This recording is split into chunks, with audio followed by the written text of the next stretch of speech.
দৌলতদিয়া ফেরিঘাট থেকে পদ্মা নদীতে পড়ে যাওয়া বাসটি থেকে এখন পর্যন্ত নারী শিশুসহ 23 জনের মরদেহ উদ্ধার করেছে ডুবুরিরা। এর মধ্যে 22 জনের মরদেহ স্বজনদের কাছে হস্তান্তর করা হয়েছে। এখনও নিখোঁজ অনেকেই। এদিকে বিআইডব্লিউটি এর উদ্ধারকারী জাহাজ হামজার 7 ঘন্টার চেষ্টায় নদী থেকে বাসটি উদ্ধার করেছে। উদ্ধার অভিযান পরিদর্শনে গিয়ে নৌ প্রতিমন্ত্রী রাজীব আহসান জানান, মরদেহ উদ্ধারে অভিযান অব্যাহত থাকবে। আর দুর্ঘটনার কারণ অনুসন্ধানে একাধিক তদন্ত কমিটি গঠন করা হয়েছে। রাজবাড়ী থেকে আশিক মাহমুদ জানাচ্ছেন বিস্তারিত।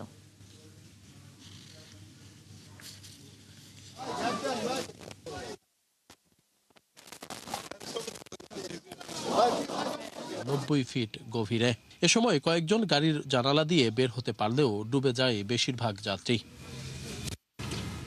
প্রত্যক্ষদর্শীরা জানায়, ঘাটে এসে হেলপারের কাছে গাড়ি রেখে বাস থেকে নেমে গিয়েছিল চালক। পরে নিয়ন্ত্রণ হারিয়ে বাসটি নদীতে পড়ে যায়। আমি আবার বাসের প্যাসেঞ্জার ছিলাম, তো আমি হঠাৎ করে অনেক কিছুক্ষণ বসে থাকার কারণে, অস্থির লাগার কারণে আমি একটু নিচে নেমে দাঁড়াই। তো আমি নামার ঠিক 3-4 মিনিট পরেই দেখি যে বাসটা এখন হেলপার চালাইতেছিল নাকি বাসের ড্রাইভার চালাইতেছিল এটা বলতে পারিনি।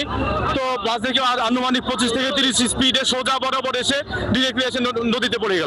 দুর্ঘটনার খবর পেয়ে ঘটনাস্থলে ছুটে আসে ফায়ার সার্ভিস ও বিআইডব্লিউটি এর ডুবুরি দল। স্থানীয়দের সাথে উদ্ধার অভিযানে যোগ দেয় তারাও। এর কিছুক্ষণ পর বাসটি উদ্ধারে ঘটনাস্থলে আসে বিআইডব্লিউটি এর উদ্ধারকারী জাহাজ হামজা।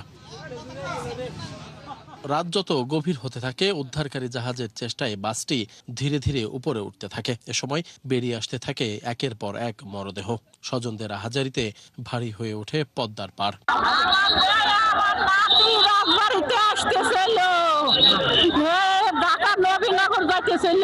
আমাদের এলাকার লোকজন, স্থানীয় লোকজন ডুবে 7 জন মানুষ উদ্ধার করছে। তারপর ডুবুরি আসতে উদ্ধারকারী জাহাজ হামজার 7 ঘন্টার চেষ্টায় রাত 12:30টার দিকে বাসটি তুলে আনা হয় পদ্মার পাড়ে। তখনও সেখানে নিখোঁজদের স্বজনদের আহাজারি। না, পাই নাই তো, আমার নাতিরে পাই নাই আর আমার মেয়েকে পাই নাই। আয়সা আক্তার সুমা। ওনারা কি গাড়ির মধ্যে ছিল? হ্যাঁ, গাড়ির মধ্যে ছিল। ওই তো অসুস্থ তো সে। যোগাযোগ নাই আর? না, যোগাযোগ, সে তো গাড়ির তলেই গেছে, জামাই তো ছিলই এখানে। রাত 11টার দিকে বিআইডব্লিউটি এর ঊর্ধ্বতন কর্মকর্তাদের সাথে নিয়ে ঘটনাস্থলে আসেন নৌ পরিবহন প্রতিমন্ত্রী রাজীব আহসান। বলেন, দুর্ঘটনার কারণ অনুসন্ধানে একাধিক তদন্ত কমিটি গঠন করা হয়েছে। আগের মতোই clean. Berger easy clean fresh, দেয়ালে দাগ থাকবে না, রাখবে সুরভিত।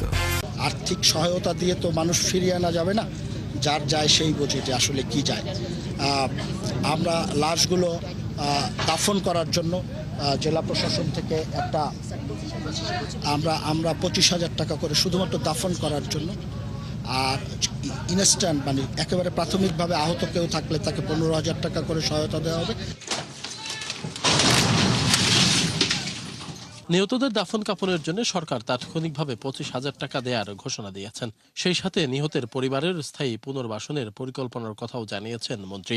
যে মানুষগুলো আমাদেরকে ছেড়ে চলে গেছেন তাদেরকে সেই সংখ্যাটা পরিপূর্ণভাবে যখন আমরা নিরূপণ করতে পারবো, তখন তাদেরকে আমরা সবাই মিলে আমরা পরিবারগুলোকে স্থায়ী পুনর্বাসনের সর্বোচ্চ চেষ্টা করব। নিখোঁজদের সন্ধান না পাওয়া পর্যন্ত অভিযান অব্যাহত থাকবে বলেও জানান তিনি। প্রায় অর্ধশত মানুষের জীবন হেলপারের হাতে তুলে দিয়ে বাস থেকে নেমে গিয়েছিলেন চালক। আর হেলপার এই বাসটি ফেরিতে তুলতে গিয়ে সরাসরি ফেলে দেয় পদ্মা নদীতে। আর এতেই প্রাণহানি হয়েছে বহু মানুষের, যা আবারও চোখে আঙুল দিয়ে দেখিয়ে দিয়েছে পরিবহন খাতে আমাদের কি চরম অব্যবস্থাপনায় না রয়েছে।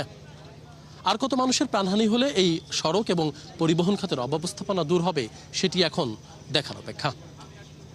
আশিক মাহমুদ, 71, দৌলতদিয়া ফেরিঘাট, রাজবাড়ী।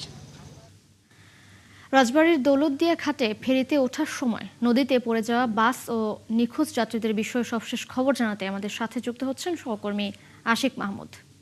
আশিক, নতুন করে আরও কোনো মৃতদেহ উদ্ধার হয়েছে কিনা, উদ্ধার তৎপরতা কি এখনো চলছে কিনা, জানাবেন সে বিষয়ে। তৃষা, ধন্যবাদ আপনাকে।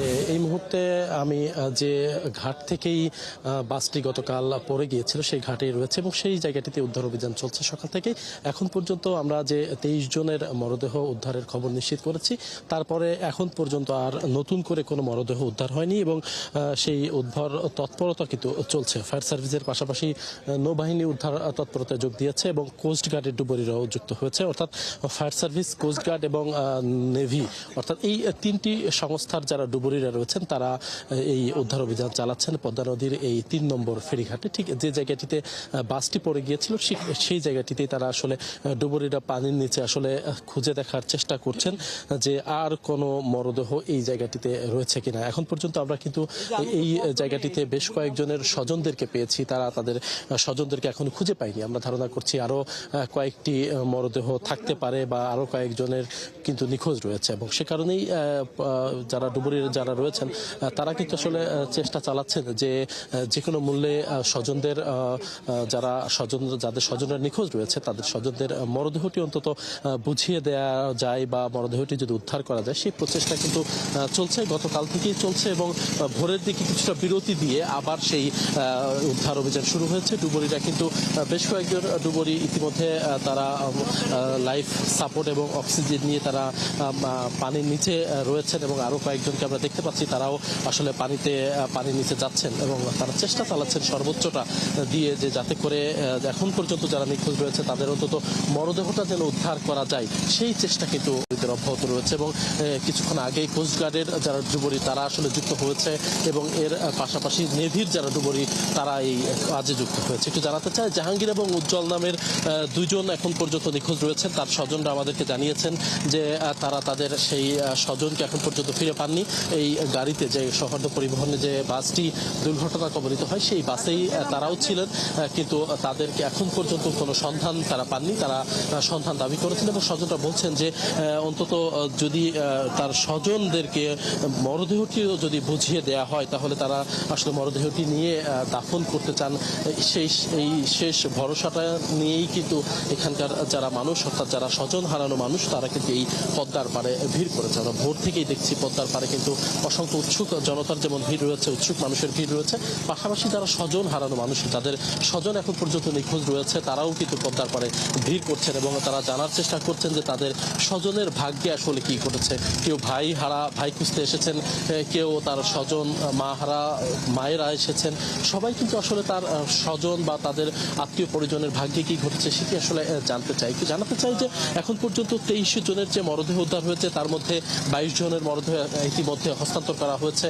আরও যদি কোনো মরদেহ উদ্ধার হয় অর্থাৎ ডুবুরিরা যে চেষ্টা চালিয়ে যাচ্ছেন যে আরও যদি কোনো মরদেহ উদ্ধার করা সম্ভব হয় সেটিও আসলে স্বজনদের কাছে যদি বুঝিয়ে দেওয়া যায় সেই প্রচেষ্টা কিন্তু অব্যাহত রেখেছে ডুবুরিরা। আমরা গতকাল যেমনটি দেখেছিলাম যে আসলে মন্ত্রী নৌপরিবহন প্রতিমন্ত্রী রাজীব হাসান বলেছিলেন যে যতক্ষণ পর্যন্ত নিখোঁজদের সন্ধান পাওয়া না যাবে ততক্ষণ পর্যন্ত উদ্ধার অভিযান চলবে, এবং ফায়ার সার্ভিসের পক্ষ থেকেও জানানো হয়েছে যতক্ষণ পর্যন্ত এই মরদেহ উদ্ধার সম্পূর্ণ না হবে ততক্ষণ পর্যন্ত তারা এই উদ্ধার অভিযান চালিয়ে যেতে চায়। এটা আসলে এই ছিল এখনকার মতো সর্বশেষ। পরবর্তীতে উদ্ধার অভিযানে যদি আরো কোনো মরদেহ পাওয়া যায় বা যদি কোনো তথ্য থাকে নিশ্চয়ই আপনার মাধ্যমে দর্শকদের জানানোর চেষ্টা করব। নিশ্চয়ই আমরাও আপনার সঙ্গে আবারও যুক্ত হব। আশিক মাহমুদ, ধন্যবাদ আপনাকে যুক্ত হওয়ার জন্য। দর্শক, রাজবাড়ীর দৌলতদিয়া ঘাট থেকে যুক্ত ছিলেন আমাদের সহকর্মী আশিক মাহমুদ।